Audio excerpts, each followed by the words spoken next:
Hi everyone, and welcome back. I have a spot in my railroad that I want to do a limestone cut. So I'm going to show you how I go ahead and make what I think is a fairly realistic looking limestone out of the pink foam here. For limestone, I actually like to use the blue better, because if there's areas that you don't get totally painted, they don't stick out at you as bad as the pink does. But pink is what I have on hand, so I'm going to use that. And my weapon of choice for this is an 18 millimeter knife like this, and it's real simple. You just go ahead and you sink cuts in about 1/8 of an inch to 1/4 inch deep, and just sink them in.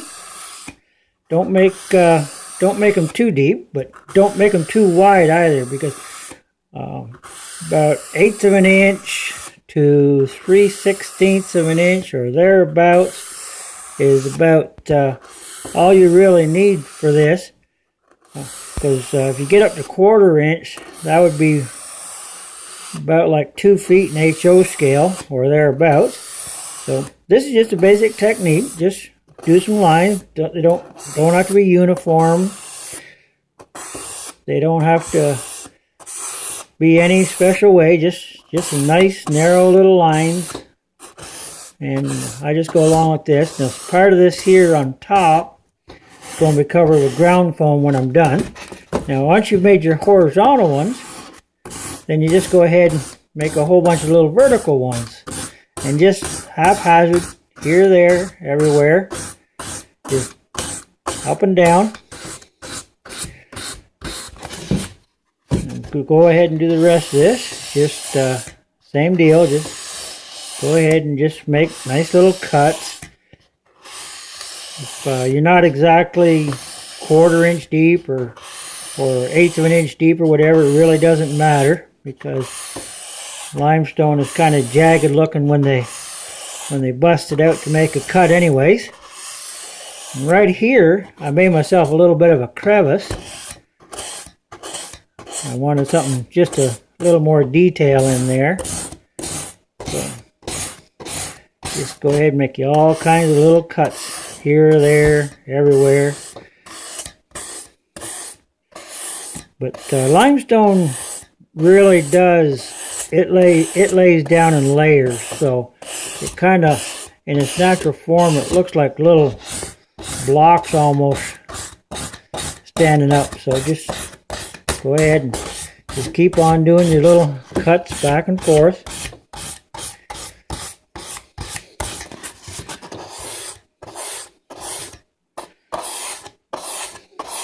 And hopefully you'll get a random look to it when you're done. It's the whole name of the game, that they're just a nice random look.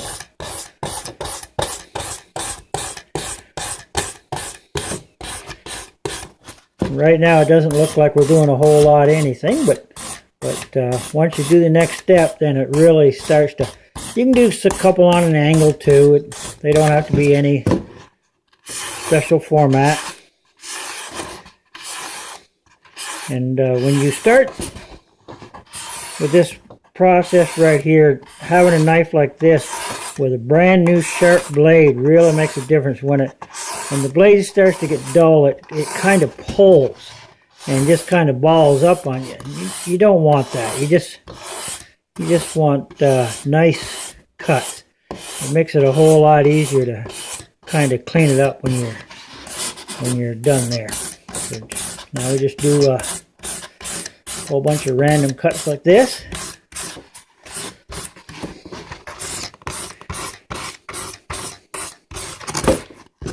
They could be any which way at all. Careful you don't cut yourself doing this either. It can happen real easily. Let's go ahead and make ourselves some sort of different spot right there. See how the little blocks just come out? But this one here, I'm just going to do a little different. I'm going to make a kind of something a little deeper in there, and just, there we go. Okay, now I think we've got all our cuts made here. So the next step, just grab yourself some sort of putty knife. It doesn't have to be anything special. You can even use your fingernail if you want to, but I find the putty knife and just scrape it just like so.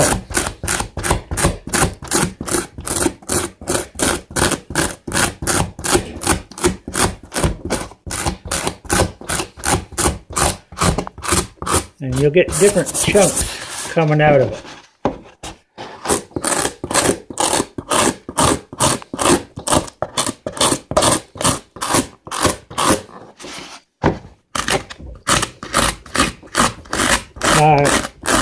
I kind of made myself up a kind of a little backdrop here for you out of some OSB. Kind of semi-professional, I think. But anyhow, it just keep you from seeing all the background stuff while I'm doing this. Getting a little bit out of the notch there.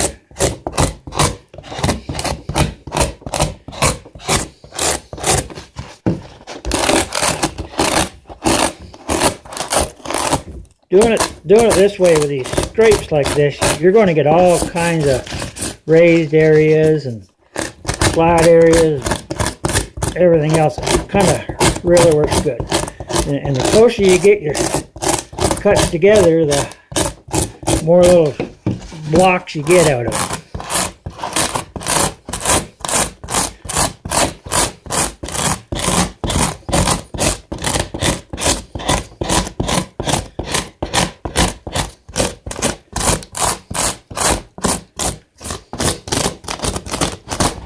Just keep scraping away until you have kind of what you think you want.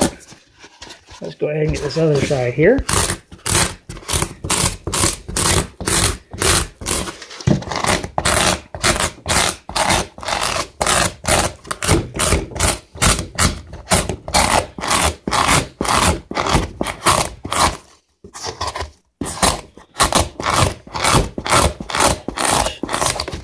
Have fun scraping away.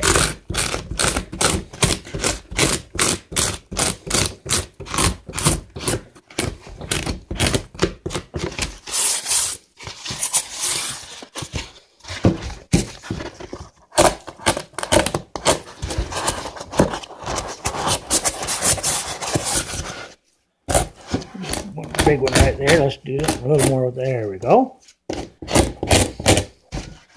There. There's a pretty random looking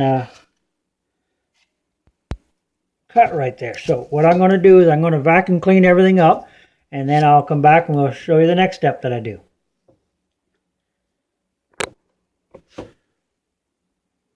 Alrighty, now I have her all vacuum cleaned up.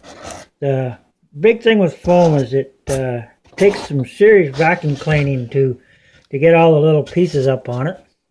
And you want to make sure you do that. And then my next step on this is a little bottle I bought at the dollar store. And I put just a few drops of India ink in the bottom of it. And then mixed it up with some isopropyl alcohol. And I'm going to use this little piece of stuff here to catch all my runoff. And you want to spray in your cracks. You want to get this part.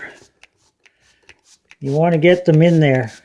This is so the pink won't bleed through when you're done. So just spray it right into all these cracks. Go every which way, and right now you're just trying to hide all the pink.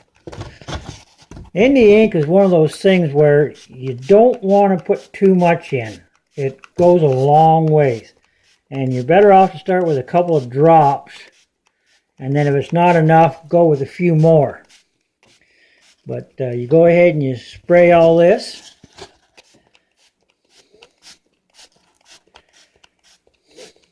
From the top side, bottom side, whatever. Try to get it totally covered.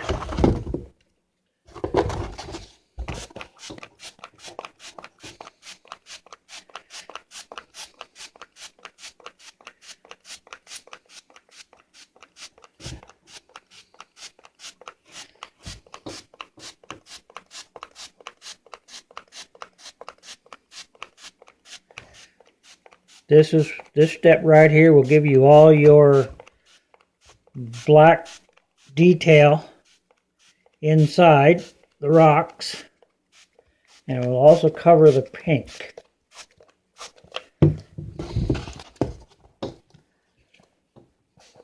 There we go. We're finally getting there.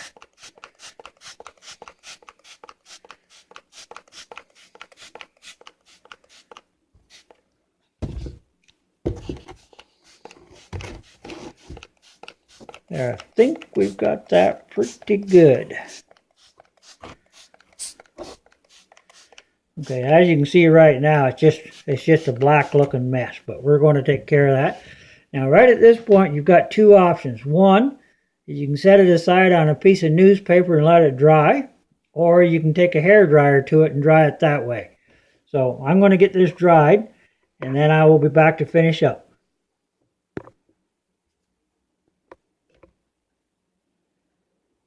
Okay, now we have her all dried, and this is the next step. I'm going to take a lot of it depends on what your rock color is, but limestone in this area is typically gray. So I take a little bit of black, a little bit of white, and I want to mix it together and make my base gray color. And this is one spot where the paint from Walmart works really good because it's not a heavy bodied paint, it's kind of a thin paint. So for this step, this kind of paint works really well. So there we go, got her mixed up. So let's go ahead and we just start putting the gray on. This is just a nice soft brush of any kind at all. And you just kind of want to hit the top. Just don't be too worried if you get some in there inside, but just basically just hit the top. Unless you happen to see some pink showing through, and then you kind of dig her in just a little more.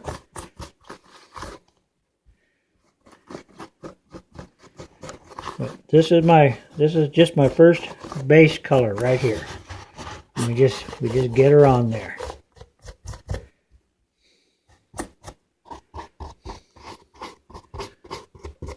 And this will have ground cover on top.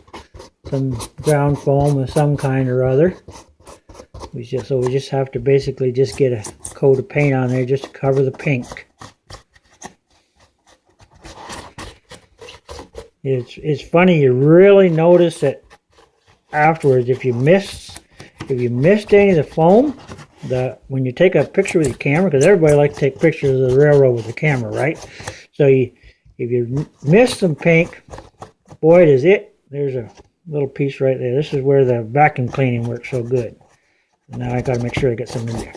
Anyhow, if you missed a pink, it really shows up when you take a picture with the camera. So you just get this on here nice. Just layer on there. Don't push it into all the holes because you want some of the black to show through, because those are your recesses. But so far, this is what we got looking so far. I'm going to go ahead and finish this up, and then I'll come back and show you the highlights.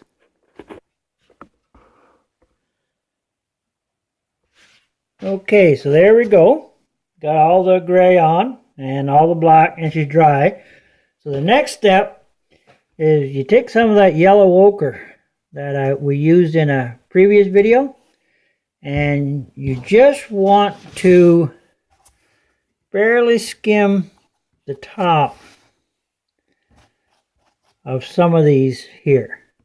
You don't want it everywhere. You just kind of want to do little highlights here and there. Just bring out some relief on her. You don't want tons and tons of her on there, just enough to give her some character.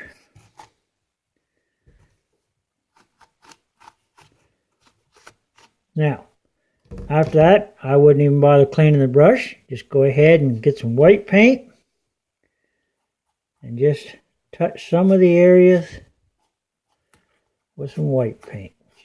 There again, you don't want to way overdo it. You just want to barely touch it.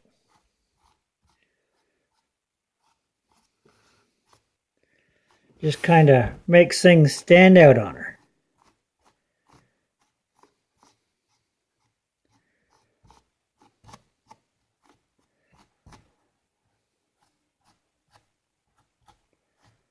There we go. That's pretty good, I think. And this is one of those things that you can always come back and do again later if you don't think you have quite enough on there. Okay, there we go. So there you have it. That is the piece of limestone cut that I just did. And it's kind of blended into the back of the rest of the scenery because I use the same colors that I used on the others. So if you like this on how I do my limestone rocks, give me a thumbs up, subscribe, and you will get later videos. Thank you so much. Bye.